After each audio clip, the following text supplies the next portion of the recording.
سورۃ الرعد۔ اعوذ باللہ من الشیطان الرجیم، بسم اللہ الرحمن الرحیم، الف لام میم را، تلک آیات الکتاب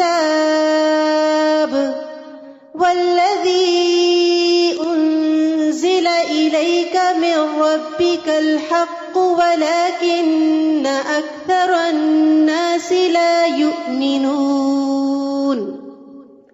اللہ الذی رفع السماوات بغیر عمد ترونها ثم استوى على العرش وسخر الشمس والقمر كل يجري لأجل مسمى يدبر الأمر يفصل الآيات لعلكم بلقاء ربكم توقنون۔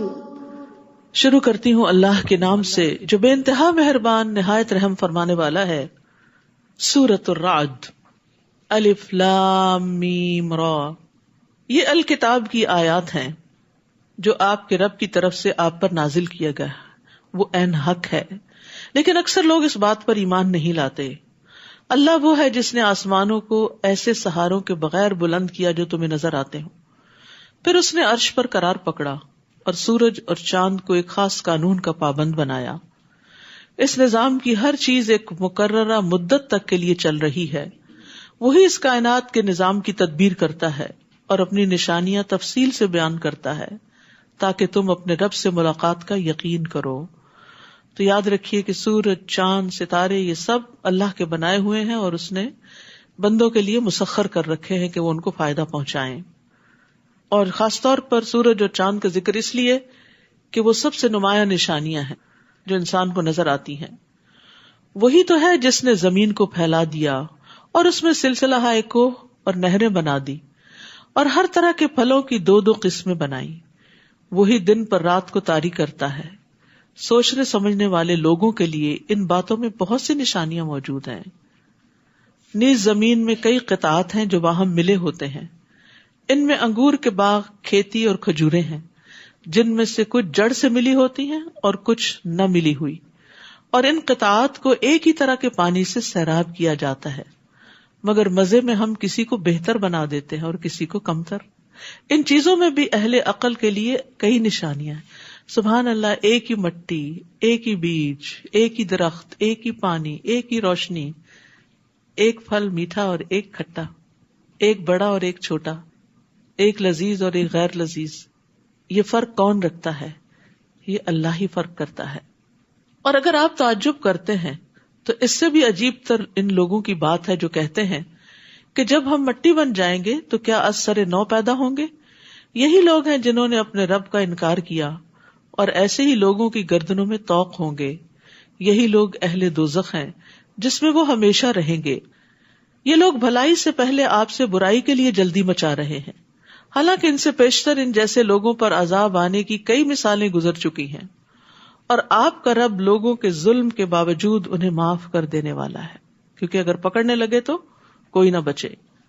اور یہ بھی یقینی بات ہے کہ آپ کا رب سخت عذاب دینے والا ہے۔ تو یہاں پر امید اور خوف کا اعتدال بتایا گیا ہے، یعنی اللہ تعالیٰ لوگوں کو معاف بھی کرتا ہے، ان کی پردہ پوشی بھی کرتا ہے، حالانکہ وہ ظلم کرتے ہیں، دن رات غلطیاں کرتے ہیں۔ اور اس کے ساتھ ساتھ اللہ تعالیٰ نے اس بات کا بھی ذکر کر دیا کہ وہ سخت عذاب دینے والا ہے، تاکہ لوگ امید اور خوف میں اعتدال رکھیں۔ اور یہ بھی کہ خوف کے مقابلے میں امید غالب ہونی چاہیے۔ بعض لوگ ہوتے ہیں وہ اپنے گناہوں پہ اتنے پریشان رہتے ہیں کہ ان کی امید ہی ختم ہو جاتی ہے، یہ بھی نہیں ہونا چاہیے۔ انس رضی اللہ عنہ سے روایت ہے کہ نبی صلی اللہ علیہ وسلم ایک نوجوان کے پاس گئے، وہ نزع کی حالت میں تھا۔ آپ نے فرمایا تم خود کو کیسا پا رہے ہو؟ بولا یا رسول اللہ میں اللہ سے مغفرت کی امید رکھتا ہوں لیکن اپنے گناہوں سے ڈرتا بھی ہوں۔ اس پر رسول اللہ صلی اللہ علیہ وسلم نے فرمایا جس بندے کے دل میں ایسے موقع پر خوف اور امید دونوں جمع ہو جائیں تو اللہ اس کو وہ چیز دیتا ہے جس کی وہ امید رکھتا ہے اور اس سے بچا لیتا ہے جس سے وہ ڈرتا ہے.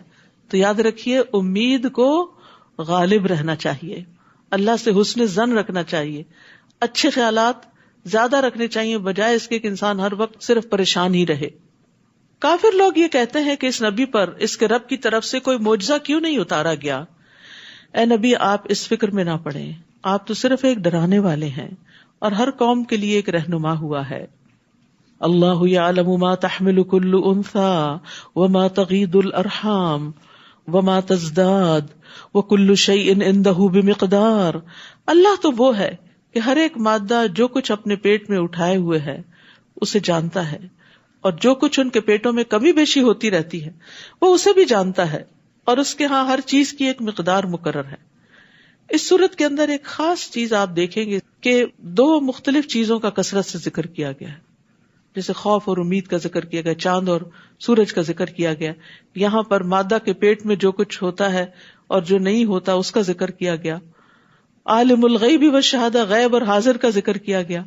الکبیر المتعال, وہ چھپی اور ظاہر ہر طرح کی باتوں کو جاننے والا ہے, سب سے بڑا عالی شان والا ہے. پھر آپ دیکھیے تم میں سے اگر کوئی اپنی بات کو مخفی طور پر کہے یا پکار کے کہے, مخفی اور ظاہر, وہ اس کے لیے برابر ہے. اسی طرح اگر کوئی رات کی تاریکی میں چھپا ہو یا دن کی روشنی میں چل رہا ہو اس کے لیے برابر ہے. پھر تضاد, دو چیزوں کا کمپیریزن. ہر شخص کے آگے اور پیچھے پھر دو چیزیں آ گئی. اللہ کے مقرر کردہ نگران ہوتے ہیں جو اللہ کے حکم سے اس کی حفاظت کرتے ہیں. اللہ تعالیٰ کسی قوم کی اچھی حالت کو اس وقت تک نہیں بدلتا جب تک وہ اپنے اوصاف خود نہ بدل دے, یعنی گناہ کر کے. اور جب اللہ تعالیٰ کسی قوم پر مصیبت ڈالنے کا ارادہ کر لے تو پھر کوئی اسے ٹال نہیں سکتا, نہ ہی اس کے مقابلے میں کوئی اس کا مددگار ہو سکتا ہے. تو یہاں ایک بڑی خوبصورت بات بتائی گئی ہے ہمیں کہ ہر شخص کے آگے اور پیچھے اللہ کے مقرر کردہ نگران ہوتے ہیں جو اللہ کے حکم سے اس کی حفاظت کرتے ہیں. سبحان اللہ, ہمیں پتہ بھی نہیں اور ہماری لا علمی کے باوجود ہماری حفاظت ہو رہی ہے جنات سے, ضرر رساں انسانوں اور کیڑوں مکوڑوں سے. مجاہد کہتے ہیں کہ ہر انسان پر ایک فرشتہ مقرر ہے جو نیند کی حالت میں اور جاگتے ہوئے اس کی جنات, انسانوں اور کیڑوں مکوڑوں سے حفاظت کرتا ہے, سوائے اس چیز کے جس کی اللہ نے اجازت دی ہو تو وہ اس شخص کو پہنچ کے رہتی, وہ مصیبت آ جاتی. کعب احبار کہتے ہیں اگر اللہ عز و جل نے تم پر فرشتے مقرر نہ کیے ہوتے جو تمہارے کھانے, تمہارے پینے, تمہارے پردے کی چیزوں میں تمہارا دفاع نہ کرتے تو جن تمہیں اچک کے لے جاتے, یعنی جو تمہارے دشمن ہیں وہ تمہیں چھوڑتے نہ. اسی طرح اعمال ریکارڈ کرنے والے فرشتے بھی موجود ہیں اور وہ انسان کے اچھے برے سارے اعمال لکھ رہے ہیں, جمع کر رہے ہیں, ریکارڈ کر رہے ہیں. اور اعمال پر محافظ فرشتے بھی ہوتے ہیں. نبی صلی اللہ علیہ وسلم نے فرمایا لوگوں میں سے جس آدمی کو بھی جسمانی طور پر کوئی تکلیف پہنچتی ہے تو اللہ عز و جل اس کے محافظ فرشتوں کو حکم دیتے ہوئے فرماتے ہیں کہ میرے بندے کے لیے دن اور رات میں وہی عمل لکھتے رہو جو یہ خیر اور بھلائی کی حالت میں کرتا رہا جب تک یہ میری قید میں ہے, یعنی بیماری میں ہے. هو الذی یریکم البرق خوفا وطمعا, پھر خوف اور طمع کا ذکر ہے. وہی تو ہے جو تمہیں بجلی دکھاتا ہے جس سے تم ڈرتے بھی ہو اور امید بھی رکھتے ہو, اور وہی پانی سے بوجھل بادلوں کو اٹھاتا ہے. بادلوں کے گرجنے میں زمین والوں کے لیے امید بھی ہے اور وعید بھی ہے. جہاں انسان خوش ہوتا ہے وہاں ڈر بھی لگتا ہے کہ کہیں اگر اپنی حد کراس کر گئے تو عذاب بن جائے گا. وَيُسَبِّحُ الرَّعْدُ بِحَمْدِهِ وَالْمَلَائِكَةُ مِنْ خِيفَتِهِ, اور کڑک اس کی حمد کے ساتھ اس کی پاکی بیان کرتی ہے اور فرشتے اس کے ڈر سے اس کی پاکی بیان کرتے ہیں. اور رعد ایک فرشتے کا نام بھی ہے جو بادلوں کو چلاتا ہے. تو یہاں رعد اور ملائکہ پھر دو چیزوں کا ذکر ہے. وہی گرنے والی بجلیاں بھیجتا ہے جو اس پر ہی گرتی ہیں جس پر وہ چاہتا ہے. درحالے کہ وہ اللہ کے بارے میں جھگڑا کر رہے ہوتے ہیں, فی الواقع اس کی تدبیر بڑی زبردست ہے. لہو دعوت الحق والذین یدعون من دونہ لا یستجیبون لهم بشیء الا کباسط کفیہ الی الماء لیبلغ فاہ وما هو ببالغہ وما دعاء الکافرین الا فی ضلال. اسی کو پکارنا برحق ہے, اور جو لوگ اس کے علاوہ دوسروں کو پکارتے ہیں وہ انہیں کچھ بھی جواب نہیں دے سکتے, انہیں پکارنا تو ایسا ہے جیسے کوئی شخص پانی کی طرف اپنا ہاتھ اس لیے پھیلائے کہ پانی اس کے منہ تک پہنچ جائے، حالانکہ پانی کبھی اس کے منہ تک نہیں پہنچ سکتا۔ کافروں کی پکار بھی ایسی ہی گمراہ ہو جاتی ہے۔ یاد رکھیے کہ جب انسان اللہ کے علاوہ کسی اور بت، درخت، پتھر، پہاڑ، ستارے کو پکارتا ہے کہ میری مدد کرو، تو وہ تو سنتا ہی نہیں اور مدد بھی نہیں کرتے۔ یعنی غیر اللہ کے آگے ہاتھ پھیلانا ایسے ہی ہے جیسے پانی کے آگے ہاتھ پھیلا کے انسان پانی کو حکم دے کہ آؤ، تو وہ نہیں آتا۔ وَلِلَّهِ يَسْجُدُ مَن فِي السَّمَاوَاتِ وَالْأَرْضِ طَوْعًا وَكَرْهًا وَظِلَالُهُم بِالْغُدُوِّ وَالْآصَالِ، آسمانوں اور زمین میں جتنی بھی چیزیں ہیں چاروں ناچار اللہ کو سجدہ کر رہی ہیں، اسی طرح ان کے سائے صبح و شام سجدہ ریز ہوتے ہیں۔ طَوْعًا وَكَرْهًا، پھر کمپیریزن۔ تو اس آیت میں سجدے کی حکمت بیان کی گئی ہے۔ آپ ان سے پوچھئے آسمانوں اور زمین کا رب کون ہے؟ کہہ دیجئے اللہ۔ پھر کہیے کیا تم نے ایسے معبودوں کو اپنا کارساز بنا لیا ہے جو اپنے بھی نفع و نقصان کا اختیار نہیں رکھتے؟ پھر پوچھئے کیا بینا اور نابینا برابر ہو سکتے ہیں؟ پھر کمپیریزن۔ کیا اندھیرے اور روشنی برابر ہو سکتے ہیں؟ پھر دو چیزیں، یا جنہیں ان لوگوں نے اللہ کا شریک بنا رکھا ہے، انہوں نے بھی اللہ کی مخلوق کی طرح کوئی مخلوق پیدا کی ہے جو ان پہ مشتبہ ہو گئی ہے۔ اللہ ہی ہر چیز کا پیدا کرنے والا ہے اور وہ اکیلا ہے، زبردست ہے۔ اسی نے آسمان سے پانی برسایا جس سے وادیاں اپنی اپنی وسعت کے مطابق بہنے لگیں، پھر نالے پر پھولا ہوا جھاگ آ گیا، اور جس چیز کو وہ زیور یا کوئی اور سامان بنانے کے لیے آگ میں تپاتے ہیں اس میں بھی ایسا ہی جھاگ ہوتا ہے۔ اسی طرح اللہ حق اور باطل کی مثال بیان فرماتا ہے۔ جو جھاگ ہے وہ سوکھ کر زائل ہو جاتا ہے، اور جو چیز لوگوں کو فائدہ دیتی ہے وہ پانی زمین میں رہ جاتا ہے۔ اسی طرح اللہ تعالیٰ لوگوں کو سمجھانے کے لیے مثال بیان کرتا ہے۔ تو اللہ سبحانہ تعالیٰ نے آسمان سے پانی برسایا، یعنی وحی اتاری، اور پھر بارش سے وادیاں بہ نکلی، تو اس وحی الہی سے دلوں نے اپنی اپنی وسعت کے مطابق علم لے لیا اور پھر اس کو آگے لے چلے، وادیاں بہ نکلی۔ تو اللہ تعالیٰ جب آسمان سے علم شرعی اتارتا ہے تو اس کی مثال نازل شدہ پانی کی طرح ہے، کیونکہ علم سے دلوں کی زندگی ہے۔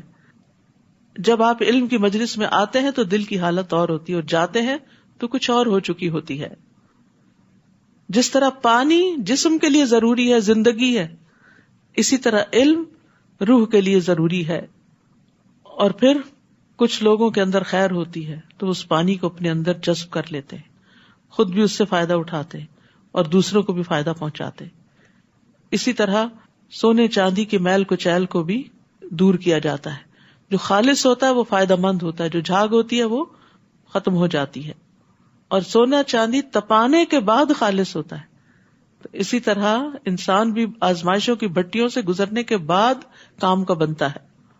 للذین استجابوا لربہم الحسنی، جن لوگوں نے اپنے رب کا حکم مان لیا ان کے لیے بھلائی ہے، اور جنہوں نے نہیں مانا اگر وہ سب کچھ انہیں میسر آ جائے جو زمین میں ہے، بلکہ اتنا اور بھی تو وہ سب کچھ دے کر اللہ کی گرفت سے بچنے پر تیار ہو جائیں گے۔ یہی لوگ ہیں جن سے بری طرح حساب لیا جائے گا، ان کا ٹھکانہ دوزخ ہوگا جو بہت بری جگہ ہے۔ سول حساب ایسا حساب ہے جس میں انسان کے گناہوں کا محاسبہ اس طرح کیا جائے کہ کوئی بھی چیز نہ بخشی جائے، ڈیٹیلڈ انویسٹیگیشن کہ کوئی بھی کام کیوں کیا تھا۔ افمن یعلم انما انزل الیک من ربک الحق، کیا بھلا جو شخص یہ جانتا ہے کہ جو کچھ آپ کی طرف، آپ کے رب کی طرف سے اتارا گیا ہے وہ حق ہے، اس شخص جیسا ہے جو اندھا ہے مگر نصیحت تو دانش مند ہی قبول کرتے۔ پھر کمپیریزن۔ اب یہ دانش مند کون ہے، عقل مند کون ہے؟ الذین یوفون بعہد اللہ ولا ینقضون المیثاق، جو اللہ سے کیا ہوا عہد پورا کرتے ہیں، عہد الست یا اس کے بعد لا الہ الا اللہ کا پڑھنا، اور مضبوط کیے ہوئے عہد کو توڑ نہیں ڈالتے، اور جن رشتوں کو اللہ نے ملانے کا حکم دیا ہے انہیں ملاتے ہیں، اپنے رب سے ڈرتے ہیں اور بری طرح حساب لیے جانے سے خوف کھاتے ہیں۔ تو یہاں صلہ رحمی کی طرف اشارہ ہے۔ ابن عمر کہتے ہیں جو اپنے رب کا تقوی اختیار کرے اور صلہ رحمی کرے اس کی موت میں تاخیر کر دی جاتی ہے، اس کے مال میں اضافہ کر دیا جاتا ہے، اور اس کے گھر والے اس سے محبت کرنے لگتے ہیں۔ سبحان اللہ. یعنی آپ رشتوں کے ساتھ احسان کا رویہ اختیار کرتے ہیں تو وہ آپ سے جواباً پھر محبت کا رویہ اختیار کرتے ہیں. رسول اللہ صلی اللہ علیہ وسلم نے فرمایا جو شخص صلہ رحمی کے لیے جتنا عطیہ دیتا ہے, جیسا گفٹ دیتا ہے, جتنا خرچ کرتا ہے, اللہ اس کے مال میں اتنا ہی اضافہ کر دیتا ہے. لیکن سب سے مشکل رشتہ داروں کو ہی دینا لگتا ہے. دوست احباب کو بھی تحفے تحائف دے دیتے ہیں, اوروں پہ بھی خرچ کر لیتے ہیں, اپنی ذات پہ بھی, اپنے بچوں وغیرہ پہ بھی, لیکن بہن بھائیوں اور ان کے بچوں اور جو بھی صلہ رحمی کے مستحق ہیں ان کا عام طور پر خیال نہیں رکھتے. رمضان شروع ہو رہا ہے, ہم سب کو ایک لسٹ بنانی چاہیے کہ ہمارے خاندان میں کون کون ضرورت مند ہے, اور اسپیشل گفٹ بھجوائیں. اور ان میں سے جو اچھے بھلے ہیں آپ ان کو عیدی بھی بھجوا سکتے ہیں. یعنی ضروری نہیں ہوتا کہ کوئی محتاج اور فقیر ہی ہو تو اس کو آپ نے دینا ہے. عیدی دینے کا فائدہ کیا ہوتا ہے کہ تعلق جڑ جاتا ہے, بچے خوش ہو جاتے ہیں, انتظار کر رہے ہوتے ہیں, اور مرنے کے بعد بھی آپ کو یاد کرتے ہیں کہ ہماری نانی ہمیں عیدی دیا کرتی تھی. تو دنیا میں بھی فائدہ, مال میں اضافہ, عمر میں اضافہ, اور آخرت کا حساب آسان. اور جنہوں نے اپنے رب کی رضا کے لیے صبر کیا, نماز قائم کی, اور اللہ نے جو کچھ انہیں دے رکھا ہے اس میں سے پوشیدہ اور علانیہ خرچ کیا, اور برائی کا بھلائی سے جواب دیا, انڈر لائن, برائی کا بھلائی سے جواب دیا, یہی لوگ ہیں جن کے لیے آخرت کا گھر ہے. بدسلوکی کے مقابلے میں حسن سلوک. تو انسان سے غلطی تو ہو جاتی ہے, تو ساتھ ہی انسان نیکی کر لے, اور اگر کسی کے ساتھ زیادتی ہو جائے تو اس سے سوری کر لے. نبی صلی اللہ علیہ وسلم کا اخلاق کیا تھا؟ ایک بدو نے آپ کی چادر اس طرح پکڑی کہ آپ کے جسم پہ نشان پڑ گیا. اس نے کہا مجھے بھی اس مال میں سے دیجیے جو اللہ نے آپ کو دیا. آپ دیکھ کے مسکرائے اور حکم دیا کہ اس کو کچھ دیا جائے. برائی کے بدلے میں بھلائی. ایسا کرنے والے بہت زبردست سودا کر رہے ہیں. جنات عدن یدخلونہا, وہ ہمیشہ قائم رہنے والے باغوں میں داخل ہوں گے, اور ان کے ساتھ ان کے آبا و اجداد, ان کی بیویوں اور ان کی اولاد میں سے جو نیک ہوں گے وہ بھی داخل ہوں گے, اور فرشتے جنت کے ہر دروازے سے ان کے استقبال کو آئیں گے. صبح و شام ان کو سلام کریں گے آ کے, سلام علیکم بما صبرتم فنعم عقبی الدار. کہیں گے تم پر سلامتی ہو کیونکہ تم نے دنیا میں مصیبتوں پر صبر کیا. صبر کا بدلہ جنت ہے. سو یہ آخرت کا گھر کتنا ہی اچھا ہے. وہاں مشکل ہوئی, کڑوے دن گزرے, لیکن انجام اچھا ہوا. کامیابی یہی ہے. اور اس کے برعکس دوسرا گروہ, پھر کمپیرزن ہے, جو لوگ اللہ سے کیے ہوئے عہد کو مضبوط کرنے کے بعد توڑ دیتے ہیں, اور جن رشتوں کو اللہ نے ملانے کا حکم دیا ہے انہیں کاٹ دیتے ہیں, اور زمین میں فساد برپا کرتے ہیں. ایسے لوگوں کے لیے لعنت ہے, اور ان کے لیے آخرت میں برا گھر ہے. استغفر اللہ. نہ اللہ کا حق دیتے ہیں نہ بندوں کا دیتے ہیں. دنیا میں بھی عذاب میں ہے, اور آخرت کا عذاب بھی منتظر ہے. اللہ جس کے لیے چاہتا ہے رزق کشادہ کر دیتا ہے, اور جس کے لیے چاہتا ہے کم کر دیتا ہے.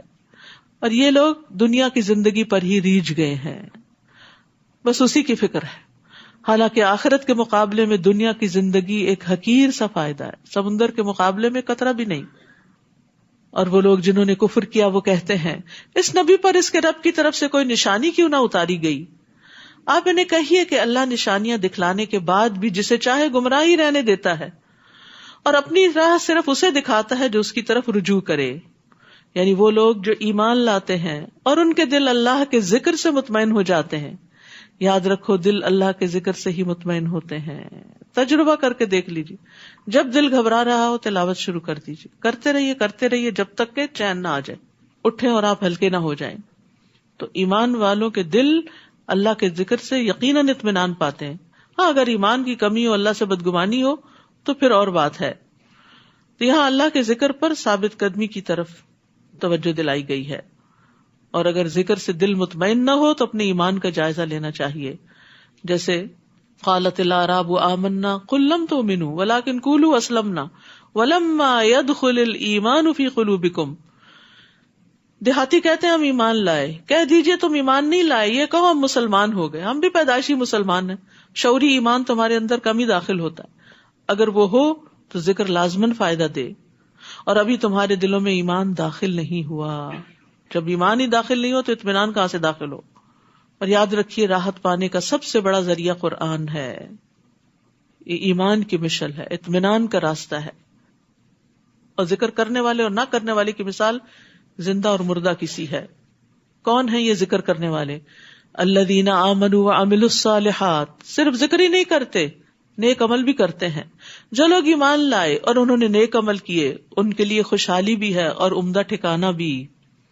اسی طرح ہم نے آپ کو ایسی امت میں بھیجا ہے جس سے پہلے کئی امتیں گزر چکی ہیں، تاکہ آپ انہیں وہ کچھ پڑھ کر سنائیں جو ہم نے آپ کی طرف وحی کی ہے، لیکن وہ رحمان کا انکار کر رہے ہیں. ان سے کہیے کہ میرا رب تو وہی ہے جس کے سوا کوئی الہ نہیں، میں نے اسی پر بھروسہ کیا اور اسی کے ہاں مجھے واپس جانا ہے. اور اگر قرآن ایسا ہوتا کہ اس کے زور سے پہاڑ چلائے جا سکتے یا زمین کے طویل فاصلے فوراً طے کیے جا سکتے یا اس کے ذریعے مردوں سے کلام کیا جا سکتا تو بھی یہ کافر ایمان نہ لاتے. یعنی ایسے کرشمے بھی دکھائے جاتے تو نہ مانتے، بلکہ ایسے سب امور اللہ ہی کے اختیار میں ہے. کیا اہل ایمان ابھی تک کافروں کی مطلوبہ نشانی آنے سے مایوس نہیں ہوئے؟ کیونکہ اگر اللہ چاہتا تو نشانی کے بغیر بھی تمام لوگوں کو ہدایت دے سکتا تھا، اور کافروں کو تو ان کی کرتوتوں کی وجہ سے کوئی نہ کوئی مصیبت پہنچتی ہی رہے گی یا ان کے گھر کے قریب اترتی رہے گی، حتیٰ کہ اللہ کا وعدہ یعنی عذاب آ جائے. یقیناً اللہ اپنے وعدے کی خلاف ورزی نہیں کرتا. آپ سے پہلے بھی رسولوں کا مذاق اڑایا جا چکا ہے. میں نے پہلے تو کافروں کو کچھ مہلت دی، پھر آخر کار انہیں پکڑ لیا. تو دیکھ لو میرا عذاب کیسا سخت تھا. بھلا وہ ذات جو ہر نفس کی کمائی پہ نظر رکھتی ہے انہیں بغیر سزا کے چھوڑ دے گی، جبکہ انہوں نے اللہ کے شریک بنا رکھے ہیں. آپ ان سے کہیے ان شریکوں کے نام تو لو. تم اللہ کو ایسی چیز کی خبر دیتے ہو جو زمین میں موجود تو ہے مگر وہ اسے نہیں جانتا، یا جو کچھ منہ میں آئے کہہ ڈالتے ہو. بلکہ کافروں کے لیے ان کے مکر خوشنما بنا دیے گئے ہیں اور وہ راہ راست سے روک دیے گئے ہیں، اور جسے اللہ گمراہ کرے اسے کوئی ہدایت دینے والا نہیں. یعنی یہ دراصل ان کی چال ہے، مکر ہے کہ انہوں نے غیر اللہ کو الہ بنا رکھا ہے. ان کے لیے دنیا کی زندگی میں بھی سزا ہے اور آخرت کا عذاب تو اس سے سختر ہوگا، اور اللہ سے انہیں کوئی بچانے والا بھی نہ ہوگا. جس جنت کا پرہیزگاروں سے وعدہ کیا گیا ہے اس کی شان یہ ہے کہ اس میں نہریں جاری ہیں، اس کے پھل اور اس کا سایہ دائمی ہے. یہ تو انجام ہے ان لوگوں کا جو ڈرتے رہے، اور جو کافر ہیں ان کا انجام دوزخ ہے. اور جن لوگوں کو ہم نے اس سے پہلے کتاب دی تھی وہ اس کتاب سے خوش ہوتے ہیں، یعنی پچھلی کتابوں والے قرآن سے خوش ہوتے ہیں جو آپ کی طرف نازل کی گئی. اور ان کے گروہوں میں کچھ ایسے ہیں جو اس قرآن کے بعض حکموں کا انکار کرتے ہیں، یہ سب نہیں مانتے. آپ ان سے کہیے مجھے تو بس یہی حکم ہوا ہے کہ میں اللہ تعالیٰ کی عبادت کروں اور اس کے ساتھ کسی کو شریک نہ ٹھہراؤں. میں اسی کی طرف بلاتا ہوں اور اسی کے ہاں مجھے جانا ہے. اسی طرح ہم نے اس قرآن عربی کو محکم بنا کر اتارا ہے. اب اگر اس علم کے بعد جو آپ کے پاس آ چکا ہے آپ نے ان لوگوں کی خواہشات کی پیروی کی تو اللہ کے مقابلے میں آپ کا نہ کوئی حمایتی ہوگا اور نہ ہی اس کی گرفت سے بچانے والا کوئی. آپ سے پہلے ہم نے بہت سے رسول بھیجے اور انہیں ہم نے بیوی بچوں والا ہی بنایا تھا، اور کسی رسول میں یہ طاقت نہ تھی کہ اللہ کے حکم کے بغیر کوئی معجزہ لا دکھاتا. ہر دور کے لیے ایک کتاب ہے، اللہ جو چاہے اس سے مٹا دیتا ہے اور جو چاہے برقرار رکھتا ہے، اور اصل کتاب اسی کے پاس ہے. تو اس سے پتہ چلتا ہے کہ تقدیر اللہ کے ہاتھ میں ہے. لوح محفوظ میں کچھ لکھا جائے، مٹا دیا جائے، تقدیر بنے بگڑے، وہ سب اللہ کے فیصلوں سے ہی ہوتا ہے. دعا جو ہے وہ تقدیر کو بدل دیتی ہے. ٹھیک ہے، اور اسی طرح صلہ رحمی سے بھی فائدہ ہوتا ہے. اے نبی، جس عذاب کی ہم ان کافروں کو دھمکی دے رہے ہیں اس کا کچھ حصہ خواہ آپ کے جیتے جی آپ کو دکھا دیں یا آپ کے وفات پا جانے کے بعد انہیں عذاب دیں، آپ کے ذمہ تو پہنچانا ہی ہے اور حساب لینا ہمارا کام ہے. کیا وہ دیکھتے نہیں کہ ہم ان کے لیے زمین کو اس کی تمام اطراف سے گھٹاتے جا رہے ہیں؟ اور اللہ ہی فیصلہ کرتا ہے جس کے فیصلے پر کوئی نظر ثانی کرنے والا نہیں، اور وہ فوراً حساب لے لینے والا ہے. زمین کا گھٹانا دو طرح سے، یہ بات تو اب سائنٹیفکلی بھی پروو ہو چکی ہے کہ زمین سکڑ رہی ہے، کم ہو رہی. اور یہاں پر زمین کا سکڑنا اس معنی میں بھی ہے کہ زیادہ لوگ مسلمان ہو رہے ہیں اور اہل کفر کے لیے زمین تنگ ہوتی جا رہی ہے. جو لوگ ان سے پہلے گزر چکے ہیں وہ بھی بڑی چالیں چل چکے ہیں، مگر چال تو پوری کی پوری اللہ کے پاس ہے. وہ جانتا ہے ہر شخص کیا کچھ کر رہا ہے، اور جلد ہی انکار کرنے والوں کو معلوم ہو جائے گا کہ آخرت کا گھر کس کے لیے ہے، یعنی آنکھیں بند ہوتے ہی حقیقت سامنے آ جائے گی. کافر آپ سے کہتے ہیں آپ رسول نہیں، آپ کی رسالت کا انکار کرتے ہیں. آپ ان سے کہیے میرے اور تمہارے درمیان اللہ کی گواہی کافی ہے، اور ہر اس شخص کی بھی جو الہامی کتاب کا علم رکھتا ہے وہ بھی پہچانتا ہے کہ میں اللہ کا رسول ہوں.